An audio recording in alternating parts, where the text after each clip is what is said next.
Cine doesn't need to be expensive. No, we're not taking the Mickey, we're taking the Meike. Meike. Right here. Check this out. So I've got a Cine lens from Meike and this rather nifty filter system. I say filter system, but it's also an adapter. So you put this on. This is a Canon mount. This is obviously a Sony. This adapts the Canon mount lens to this, but also, whoa! So it's got the drop-in filter system. But this is just clear in a minute, so let's get rid of that. This video is sponsored by Meike, by the way. Just letting you know. It just clicks in place.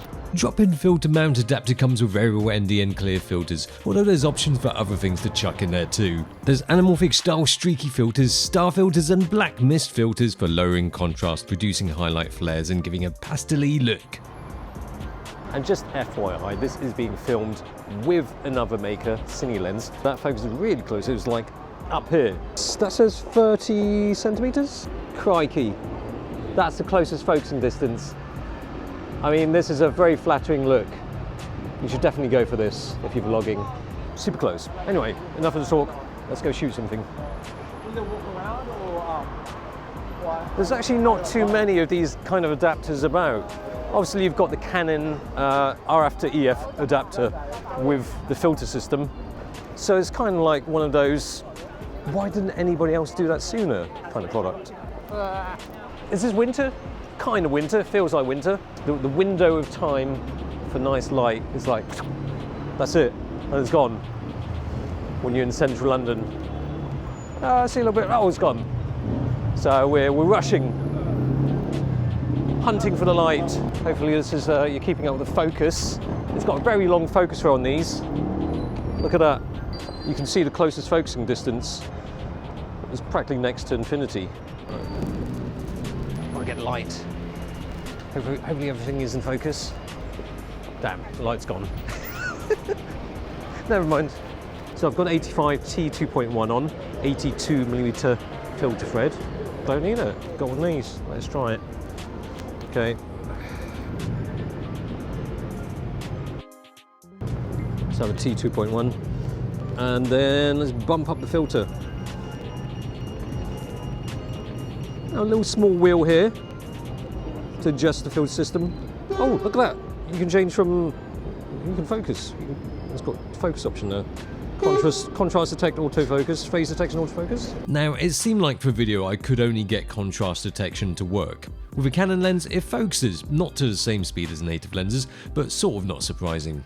Phase detection does work in stills, although the focus seems alright, the face and eye AF doesn't seem as quick to pick up. That's quite, the range is quite crazy actually. It goes from that to this and everything in between. Okay, so the variable ND goes from ND3, which is 1.5 stops of reduction, to ND500, which is 9 stops of reduction. That's quite a bit, isn't it? But does it have any casts? Now we've got to see what it's like with filter and then without the filter. There is a slight shift, as you might be able to see, but very slight, between the ND and clear filter. What is the purpose of having a clear filter? Well, if you think about it, you can just take out the variable ND and just shoot without any filter at all, but having a clear filter keeps the focus. So if you have the clear filter, it will look like this, and if you take it out, it's like this. Gears, it's geared for your Cine setup. For your follow focus. They have 0.8mm pitch gears on both the aperture and focusing ring. It's a thoroughly robust feeling lens which feels like a lot of beefiness for a sub $1,000 lens. Sometimes lenses with gears on, when you're focusing like that, it does feel like you're chafing off a whole load of skin. This isn't too bad. They weigh in at around 1 kilogram, which is pretty hefty, and understandably, handheld with my underformed muscles, the footage might look a bit shaky as I cat-handedly try to pull focus.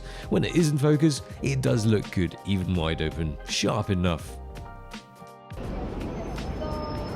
So yeah, I've got 85. This focuses, it doesn't focus as close, but that's kind of understandable because it's an 85. 85 centimeters, that's still not bad. That's pretty good. Shooting a wide open It takes a little bit of time though to focus, having that long throw. I like the 85. As I said, decent amount of sharpness wide open, no obvious chromatic aberration, and low light fall off. And the out of focus elements look alright too. There is some flaring with a bright light source in the frame and a lowering of contrast. It really is down to you if you're down with the way it looks though. Looks pretty bokeh-licious. The bokeh of all the three lenses seem decent enough, no harsh edges on the 24 close-up wide open. The 35 has slightly brighter bokeh ball edges, and the 85 has the most pleasing bokeh balls. I was a little bit worried about the shakiness because I was using the 85 and handheld. But, oh, whoa, there's a tripod here. That's handy. There's always a tripod handy along Oxford Circus, and an FX3. So I've got a 24mm on. This focuses really close. It focuses 30 centimeters. And it's quite a squat lens. You know, there's not too much length to it. Just before we carry on, I did forget to mention that this is full frame. We are using it on full frame. Previously, I haven't used too many Meike lenses. Cine lenses are usually things that cost you an arm and a leg and various other organs and stuff. These, maybe just one arm. Well, no, not even that. It's cheaper. I wouldn't say it's cheap, it's cheaper. The 24mm is the most expensive one, but that's still under $1,200, which is a lot of lens for the money. I mean, this is really handy for precise focus with that throw. I'll tell you what, that looks pretty good. This is being shot on the Sony, but we don't have the creature comforts of phase detection autofocus. It's all manual focus here, and because I move about a lot, I'm just going to have to stay perfectly still for a change instead of doing all this, because it's going to be a bit of a challenge for my man here to focus on me. Isn't that right? I was waiting for you to focus, that's all. And so we've got the 24, the 35 and the 85 just for kind of an idea of what they're all about. So I'm moving again, aren't I? Should I do that again? So we've got the 24, the 35 and the 85. I'm standing here very still just so this guy can focus on me. I don't want to be out of focus. We are shooting this on the Sony.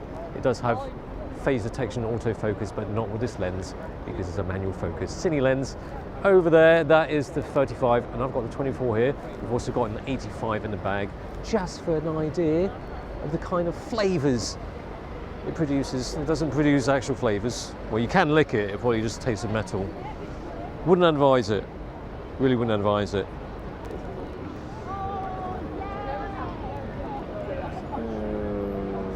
Switching. Let's pretend. Okay, it was on 4K 25. Let's take some 4K 50 for some half speed niceness. Okay, here we go. 50p. Hope you can focus on this because I'm just zipping through the menu systems, pretending that I know how to use the Sony menu system, even after a million goes on the Sony menu system, the new one and the old one. I still don't know how to use it. I really don't. But anyway, 50p. Let's change shutter speed. Okay, 100 seconds. And then we just adjust the filter. And I can swap from this to the other lens, and it's just got the same filter system in. One thing I love about using Cine cameras is the built-in ND filters, because I don't like using the thing on the front and then you've done square it and then it gets all smidge on it. This one, convenient, lots of stops. Okay, said enough about filters. Boom, record. You know, even though I'm using an iPad mini here, I swear I'm getting old. I have to do this. It's a cool look. It makes me look cool with, what is there to say? It looks good. From what I can see, you know, with my rather aging eyes, it looks alright. Give me some attitude, yeah. Alright. What else do we need to do? Let's do some breathing, focus breathing that is. Not really breathing. That was easy. Oh yeah, okay. Smash. Oh. What?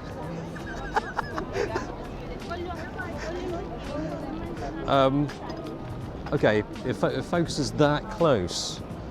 So obviously 30 centimeters includes the lens itself. It's from the sensor to that.